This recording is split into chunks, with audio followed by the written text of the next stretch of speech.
My grandfather was a Pan American driver. My father was a rally champion. My old brother, Enrique, was one of the top drivers in Mexico. I won 8 championships in Mexico. What is the next step? I said, IndyCar. And my brother said, let's do NASCAR. In Mexico, nobody knew NASCAR. We had just open wheel cars, all road courses. 40 minutes race. I did not speak any English. I said, okay, let's do it. When we crossed the tunnel and I saw the turn 4, it looks like a wall. You have to be kidding me. We want to make 3 or 4 laps at the apron. Okay, 1 lap, 2 laps, 8 laps, 10 laps. And my brother took a radio and said, Carlos, what are you doing? We told you 4 laps. No puedo, no, I can't. I'm not asking you, do it. What am I doing here? I said, let's do it. That feeling in your stomach, like a roller coaster. After 3 laps, we broke the ice. I said, oh, I did it. Richard Petty came to my howler. Buddy, you did a great job. I was so happy. He had tons of potential. He ran really good for us. We were very, very pleased. I think overall it was a pretty good deal.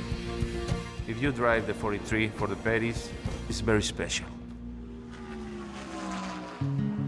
There was a little bit of a language barrier. A bunch of rednecks from Level Cross, North Carolina, and Carlos Contreras from down around Mexico City. But when you started talking chassis and started talking trucks like a sponge, anything you told him, he learned. He was just a good guy. He was a family man. He kept bringing his family with him. We were a family race team. He came from a family race team.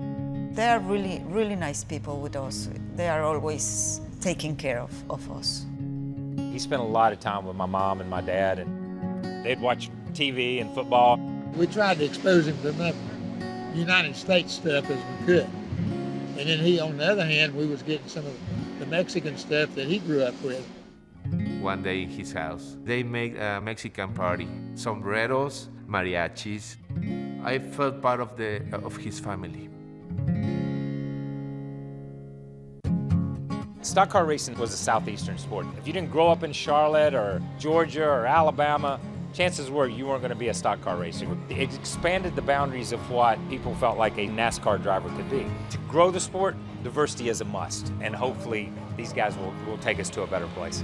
As a young Hispanic growing up, I would watch NASCAR races. I'd see that leaderboard. I wouldn't see a Rodriguez, a Guerrero, something to be proud about.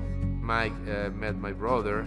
They started working together. We were going to start a series of our own with NASCAR's guidance until it became officially NASCAR Mexico.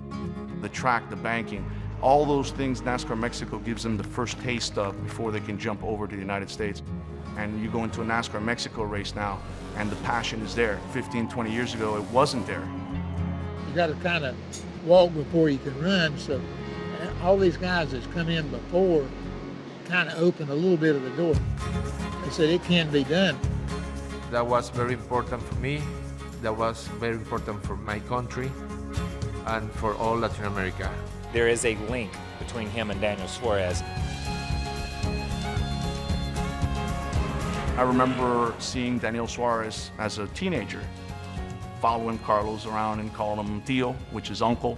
Everybody saw him as, the godfather. They asked him for advice. I feel so proud of him, so proud. I started a dream and he finished my dream.